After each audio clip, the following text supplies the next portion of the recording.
Agents, hey, this is Luis Moreno with Insurance Agent Training. A new bulletin just came out for CMS on the ACA side of the house.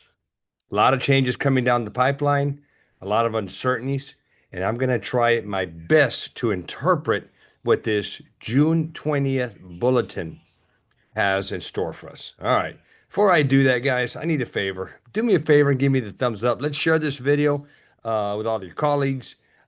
Comment down below. And if you would, make sure, if you're a subscriber, thank you. If you're not, please subscribe. I appreciate it. All right, here we go. Let's get in here. Let's take a look at this bulletin. Okay, so it came out on June 20th. And here's what we're seeing here, guys. All right, so a couple of key things to know. So number one is bottom line. Here's what I'm seeing, guys. It's going to get a little more difficult next year to do business in ACA. Okay, not impossible. Still a lot of opportunity to make money, but we're going to see some difficulties compared to the past 4 years. So let's get into each one of these changes that are happening. All right, so number one, and this is not going to go into effect. I don't. Well, no, it's going to go into effect this year. It's what I'm understanding. But past due premiums. So my understanding here is that if the insured owes some money to a company for past due premiums, and you're going to insure them with that same carrier, they're going to have to pay those past due premiums. Otherwise, they're not going to be able to get into that plan. Also, supposedly, and I don't know how this is going to happen, I don't know how the carriers are going to talk, but if you have a past due premium with another carrier and you're going with this carrier is supposed to collect that money for the other carrier. Just don't know how they're going to manage that or how they're going to share that data. But they're going to have to pay their past due premiums. Otherwise, they're going to be out of luck. Now, this second thing that I'm seeing here, this right here, the eliminating gross premium percentage, I can't even understand what the heck this is. It doesn't make any sense to me. So if you guys know, put it in the comments and explain that one. All right, OEP, and this is the date. Now, this is a proposal for the end of 2026 for 2027 enrollments. Is they're going to, looks like we're going to have a November 1 and end no later than December 31st OEP. So a 2 month OEP with an effective date of 1/1. All right, so that's in the works. Now for 2020, end of 2025 for 2026 enrollments, we don't know. As of now, we're still going with 2.5 months, but it could be shortened to 1.5 months, like it was when we had Trump 1.0. It was from November the 1st to December the 15th. And then that was it. OEP was over. But we still don't have a finalization of that. All right. This one right here.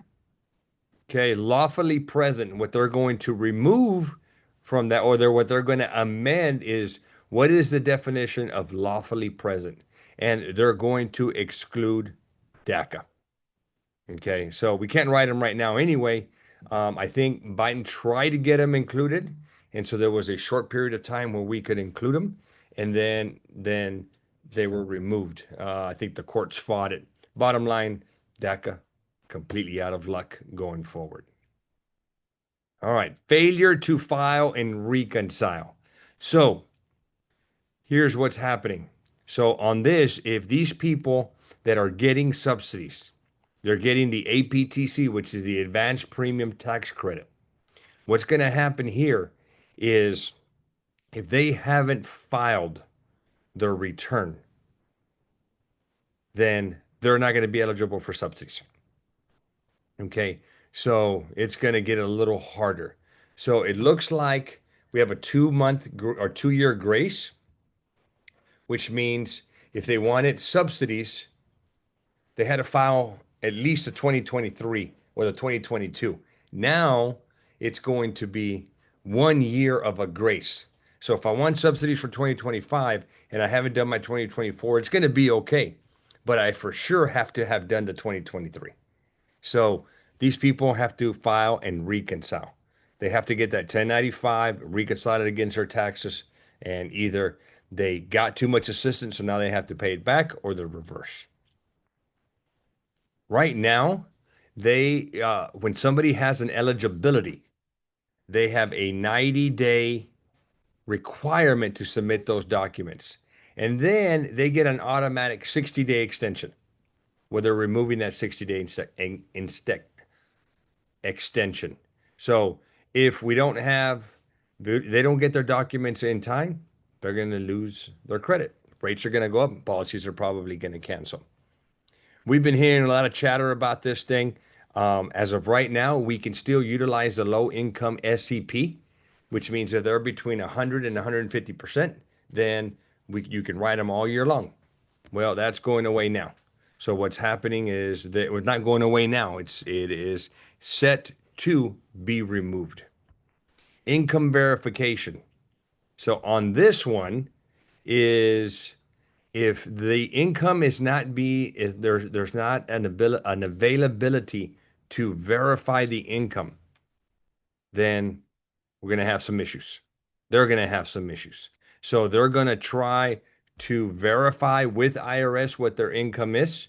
And if they can't verify it with IRS or some other trusted data source, then they're going to either get rid of the APTC or reduce it. All right. This one I've heard quite a bit about. So this one is the $5 premium. So if you have any applications or any clients whose policies renew and they renew passively, which means you don't do an update, you don't go next, next, next and get a new eligibility. What's going to happen here is they're going to automatically get a $5 premium. Now, if they pay the $5 premium going forward, it's going to be just fine. Okay. But if they don't pay the $5 premium, then they're going to allow it to go for 3 months. And then on April the 1st, they're done. Policy is going to get canceled. So they're not going to pay. All right. Re-enrollment. What happens here is the marketplace, if somebody was eligible for CSRs, which are cost sharing reductions, these people should have been placed into a silver plan. But if either they selected a bronze plan for whatever reason, or they were put into a bronze plan, the marketplace would automatically put them into a silver plan. Okay, well, that's going to end. No more. Automatically, that's not going to happen. Okay. Okay. The other one so something to have to do with 100%. I'm sorry, I got this wrong. So the monthly SEP for people below 150%. Okay. So they're trying to repeal this. And so that's going to go away. Here we go. All marketplaces conducting eligibility verification for SEPs. All right. So now, it's just not a matter of submitting a special election and you're just rocking and rolling with it. Now there's going to be verification that they have an eligible SEP. Okay. There's been a little bit of an abuse by agents just wildly selecting an SEP and just insuring these people. Some kind of verification here. Marketplace conducting eligibility verification for 75% of new enrollments through SEPs. All right, so use a special election. It's going to be an audit, and they're going to verify that SEP. All right, some of this, I don't know. They're going to prohibit specific sex trait modification as an essential health benefit.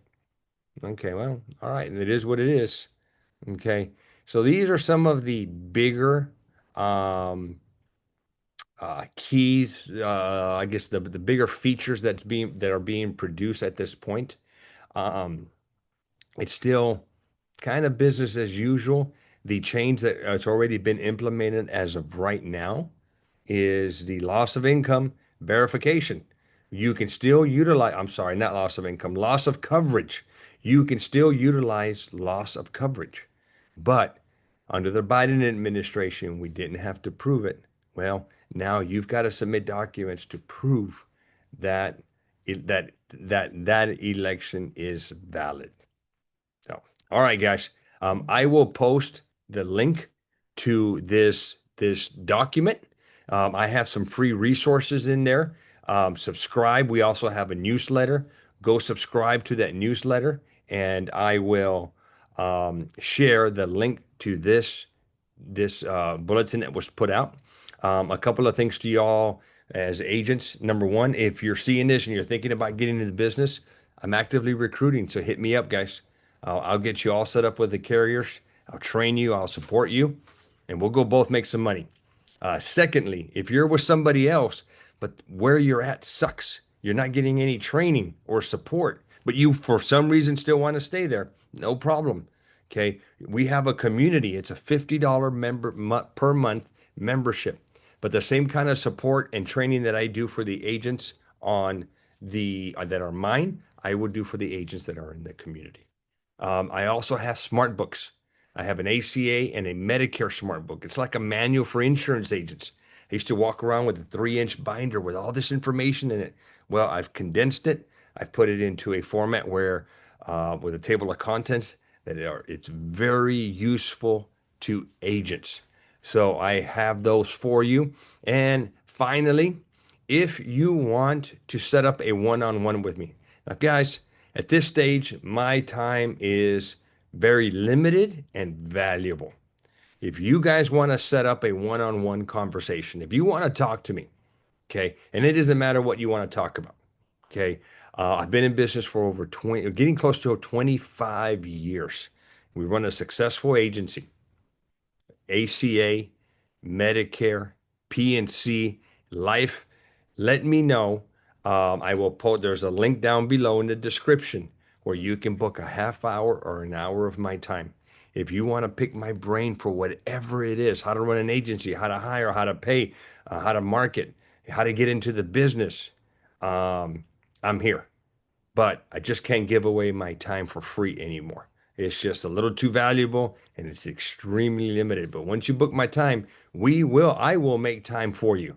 And we'll either do a Zoom call if we have the ability to do Zoom, or I'll just give you a call and we'll just have a talk about whatever you want to talk about. So take advantage of that if you want. Guys, this is Luis Moreno with Insurance Agent Training. Don't forget to comment down below. I'm the only one who checks them and responds. Okay, make sure you like this video. Give me the thumbs up. And if you would, if you're a subscriber, I appreciate it. And if you're not, hook me up, guys. Subscribe. And that way you'll get notifications on everything that I post out. And as changes are happening, guys, it's kind of fast. We're getting very, very close to the new open enrollment. We're months away, and there's a lot of preparation that we're going to have to do. I will be posting a lot of information out there for you all. So if you would, make sure that you subscribe. Thank you.